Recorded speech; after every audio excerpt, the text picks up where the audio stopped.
여러분 안녕하십니까? 여수 MBC 뉴스투데이입니다. 고병원성 AI가 전국적으로 확산 추세를 보이면서 전남 동부 지역에도 비상이 걸렸습니다. 현재까지 이상 징후는 발견되지 않고 있지만 인근 구례 오리 농장에서 AI 양성이 확인되자 긴장감은 점차 높아지고 있습니다. 김종태 기자가 보도합니다. 비가 오는 궂은 날씨 속에서도 양계 농가의 소독 작업이 한차입니다. 비가 오면 소독제가 희석돼 방역 효과가 떨어지는데도 작업을 멈출 수는 없습니다. 지난주 인근 구례군 오리 농장에서 고병원성 조류 인플루엔자 양성이 확인되면서 지역도 AI 확산에 대한 불안감이 커지고 있습니다. 가까운 지역까지 지금 AI가 침투해서 농가들은 지금 사실 굉장히 지금 긴장하고 있습니다. 그리고 지금 소독도 정부에서 지시하는 그런 것보다 훨씬 더 철저히 오고 매일 하다시피 하고 있습니다. 국내 최대 철새 도래지인 순천만 일원에도 비상이 걸렸습니다. 현재 순천만 일원에 AI 확산 매개체로 알려져 있는 겨울 철새만 11,000여 개체가 넘기 때문입니다. 순천시는 부랴부랴 순천만 갈대숲 탐방로에서 용산 전망대에 이르는 탐방로와 용산 전망대로 진입하는 남도 300리길을 전면 폐쇄했습니다. 탐방객의 안전과 전국적으로 확산되고 있는 AI를 사전에 차단하기 위한 조치입니다. 여수시도 시장을 본부장으로 방역대책본부를 구성하고 24시간 대책 상황실을 운영해 AI 차단에 총력을 기울이고 있습니다. 정부 2기 경보가 경계 단계에서 심각 단계로 조정됨에 따라서 저희 시에서는 AI 대책 상황실을 지역 안전 대책 본부로 격상시켜서 AI 방제에 총력을 기울이고 있습니다. 아직 조류 인플루엔자 확진 판정이 없어 AI 청정 지역으로 남아있는 전남 동부 지역. 하지만 AI 확산 추세로 볼 때 지역도 마냥 안전지대일 수만은 없어 방역 당국이 긴장을 늦추지 못하고 있습니다. MBC 뉴스 김종태입니다. 여수시가 올해만 25개 기업을 유치해 2조 974억 원의 투자를 이끌어냈습니다. 여수시에 따르면 올해 재원산업이 4,800억 원, 주식회사 보임에너지가 2,500억 원, GS칼텍스가 1,600억 원 등 국내 우수 기업들의 투자를 유치해 2천여 명의 일자리 창출에도 기여했습니다. 여수시는 이번 성과로 올해 전라남도 투자유치 활동에서 장려상을 수상했으며 민선 6기 들어 투자유치 실적만 70건에 5조 9천억 원에 이른다고 밝혔습니다. 2030년 광양지역 발전상의 청사진이 가시화되고 있습니다. 광양시가 국토연구원에 의뢰한 2030 광양 종합발전계획 수립 용역이 본격화되는 가운데 핵심 사업 후보로 광양 국가산단의 경쟁력 강화와 광양읍 초남마을 복원사업 등이 구상 중인 것으로 알려졌습니다. 이와 함께 광양의 4대 계곡의 명소화 사업과 국책연구기관 유치, 광양만권 먹거리 벨트 조성 사업도 주요 비전으로 제시됐습니다. 광양시는 용역 과정에서 다양한 의견 수렴과 아이디어 수렴을 거쳐 내년 상반기까지 최종 계획안을 확정하기로 했습니다. 호남권 자벌드의 사업 예산이 순천시의회 상임위 예산심사 과정에서 또 한 번 발목이 잡혔습니다. 국회에 자벌드 관련 예산을 전액 확보해달라며 결의안까지 채택했던 순천시의회였기 때문에 이해하기 어렵다는 반응 속에 뒷말도 무성합니다. 김주희 기자가 보도합니다. 순천시의회 문화경제위원회는 지난 16일 호남권 자벌드 사업의 추진을 위해 시 집행부가 요청한 162억 원의 내년도 예산을 전액 삭감했습니다. 지난달 국회 상임위 심사에서 국비 예산이 삭감됐을 당시 호남권 직업체험센터 국비 전액 확보 촉구 결의안까지 발의한 순천시 의회가 쉽게 이해하기 어려운 모순된 상황을 연출한 겁니다. 배경을 두고 적잖은 뒷말이 나오고 있는 가운데 순천시 의회가 진화에 나섰습니다. 상임위의 이번 호남권 자벌드 예산 삭감은 순천시가 앞으로 감당해야 할 자벌드 운영비 부담에 대한 문제 제기의 의미였다는 겁니다. 특히 집행부의 사업 부재의 변경을 요구하는 의회식 표현의 수단이었다고 설명합니다. 지금 이걸 하지 말라는 게 아니고 아주 불가능하면 모르겠지만 노력해서 가능하다고 보면 이후 중장기적으로 놓고 보면 에코헤드 제임스다 인근으로 오는 게 맞으니까 그 부분을 좀 더 공론화해보자 이런 차원에서 상임위에서 일단 예결위로 공을 넘긴 거죠. 그러면서 예결위에서 다시 예산을 살려낼 수 있다고 여지를 남겼습니다.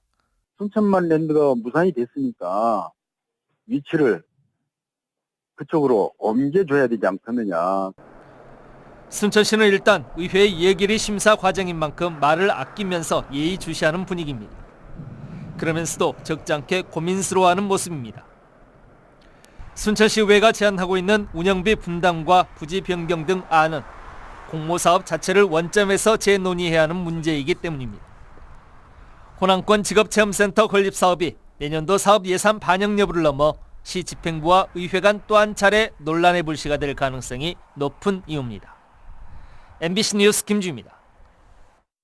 여수 지역의 평생학습센터와 멀티미디어 기능을 함께 수행할 이순신 도서관 건립이 본격화되고 있습니다. 여수시는 웅천지구 5,600여 제곱미터 부지에 지상 4층 규모의 이순신 도서관 건립을 위한 설계 공모에 들어가 건축사 사무소 플랜이 제출한 작품을 당선작으로 선정했습니다. 모두 150억 원을 들여 오는 2018년 들어설 예정인 이순신 도서관은 지역 시립도서관 가운데 최대 규모로 문화와 교육, 정보 기능을 갖춘 평생학습센터로의 기능은 물론 전시와 토론장으로 인기가 높을 것으로 예상되고 있습니다. 사드 배치에 대한 중국의 강한 반발 속에 중국과 전남으로 가는 전 세계의 움직임이 급격히 위축되고 있습니다. 다행히 이용객 증가세가 꺾이지는 않았지만 다른 지방공항들의 실적과 비교하면 턱없이 부족합니다. 양현승 기자입니다. 지난달 말 기준 무안국제공항의 이용객은 29만 9천여 명, 지난해보다 5천여 명 많은 규모입니다. 지난 9월까지만 하더라도 지난해 이용객보다 7% 증가세를 기록했던 무안공항. 지난달에는 중국 전세기가 한편에 그쳤고 이달에는 전기선을 빼고 중국으로 가는 여객기가 단 한 편도 없는 등 사드 문제에 된소리를 맞았습니다. 그나마 이번 달 일본 키타큐슈와 대만과 베트남 전세기 운항이 선전하고 있는 게 위안거리. 2007년 개항 이래 최대 실적을 보였던 지난해 31만 2천 명을 간신히 뛰어넘어 32만 명 기록을 세울 것으로 전망됩니다. 전기성 전세기 등을 통해서 중국, 동남아, 일본에 최대한 많이 뛰어서 맞춤형 관광 상품으로 항공 수혜를 확보할 예정입니다.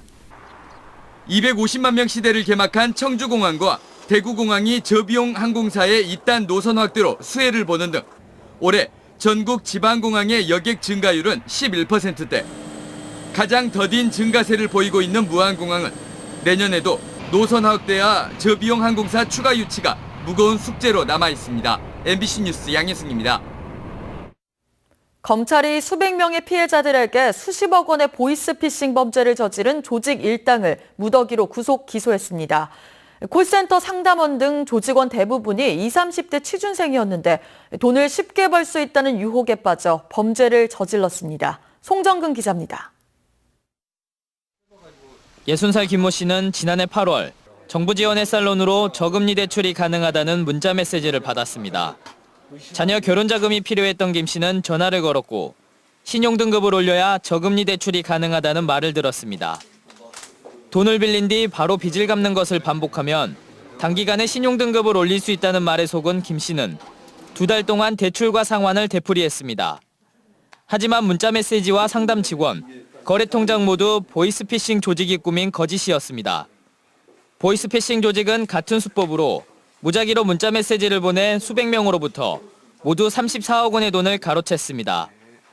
특히 200여 명의 조직원 대부분이 20, 30대 취업 준비생들로 쉽게 돈을 벌게 해주겠다는 친구의 유혹에 넘어가 범행에 가담한 것으로 드러났습니다.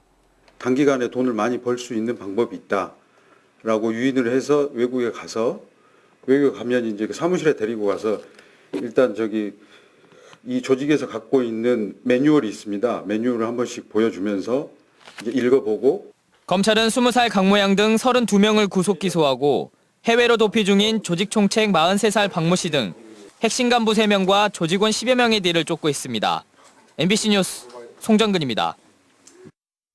이번 주로 예정됐던 LF스퀘어 광양점 개점 일정이 2주 늦춰졌습니다. LF네트웍스는 당초 오는 23일로 예정했던 아울렛 매장의 개점을 2주일 늦춰 다음 달 6일로 조정했다고 밝혔습니다. LF 측은 계획 일정을 맞추기 위해 최선을 다했지만 고르지 않은 날씨 등으로 매장은 물론 연결도로 등의 공사가 늦어졌다며 개장 연기의 배경을 설명했습니다. 순천시가 전남도에서 도내 22개 시군을 대상으로 실시한 음식문화 개선 사업 업무 평가에서 2년 연속 우수기관으로 선정됐습니다. 순천시는 이번 평가에서 모범 음식점과 관광지 주변 음식점을 대상으로 지난 2년 동안 실시한 위생등급 시범 평가와 외식업 경영인 대학 등의 사업이 좋은 평가를 받은 것으로 분석하고 있습니다. 순천시는 이번 우수기관 선정에 따라 지급받게 된 상사업비 1,000만 원을 조리 종사자 위생모 착용 생활화 등 음식문화 개선 사업에 사용할 계획입니다. 지역 위기 청소년들을 위한 심리치유 공연이 여수에서 열렸습니다. GS 칼텍스 주최로 여수 예울마루에서 열린 마음톡톡 뮤직힐링 콘서트에서는 심리정서 문제로 학교 생활과 또래 관계에 어려움을 겪고 있는 70명의 청소년들이 참여한 가운데 작사와 작곡, 드럼 연주 등을 통해 심리 문제 해소에 나섰습니다. GS 칼텍스는 지난 4월부터 광주지검 순천지청 등 좋은 기회를 제공했다는 평가를 받고 있습니다.